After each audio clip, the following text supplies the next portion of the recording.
CBS News has learned that federal investigators are looking into whether Iranian hackers are targeting people connected to the Trump campaign and what was the Biden-Harris campaign. The FBI launched probes earlier this year after both campaigns reported phishing attempts targeting people on their staff. Former President Trump's campaign says it was hacked over the weekend. In a statement, it appeared to blame Iran for the breach. CBS News Justice reporter Rob Legare is in Washington with more.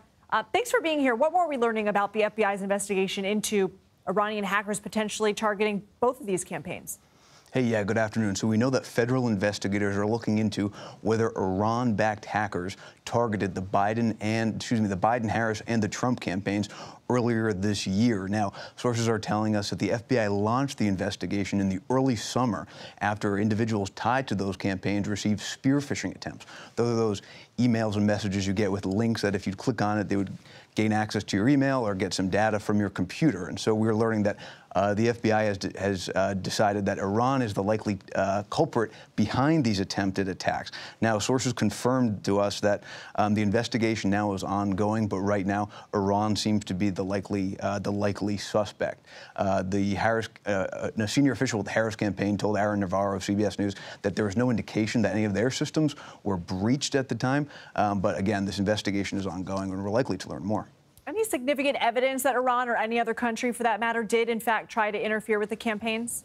Yeah, so to answer that question, we have to go back to Saturday. Over the weekend, the Trump campaign, as you mentioned, released a statement saying that they had their files taken at a time and then released to the media. Politico, the Washington Post, indicating that they had received some files from an unknown source. The Trump campaign saying that this was a result of an Iranian-backed hacking campaign. The FBI said yesterday that they were investigating this matter. And this all comes on the heels of a report from Microsoft that said that Iran had targeted a senior official on one of the two major party campaigns this year. They didn't name the campaign that was impacted, but the Trump campaign said it was them who was targeted. What are they after? Is it just sowing discord, or do Iran or other nations favor a particular candidate?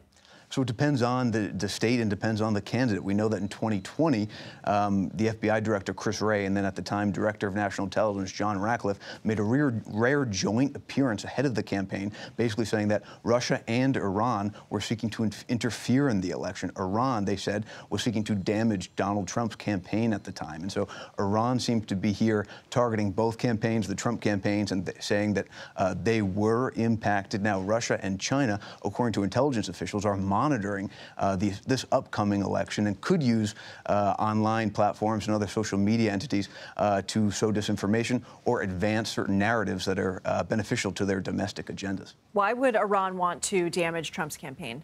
Well, there's a lot of this dates back to the Trump administration's policies towards Iran. In later years of the Trump administration targeted Qasem Soleimani, who was a top general for the Iranian intelligence agency and military. And so Qasem Soleimani was assassinated by the Trump campaign. And so since then, there's been a concerted effort to both undermine the campaign and target individuals tied to the Trump White House, including Donald Trump himself. Just last week, federal prosecutors brought charges against an individual who they allege was tied to the Iranian regime and attempted to assassinate or attempted to put a plot together to assassinate the former president. Rod Legare, thanks so much.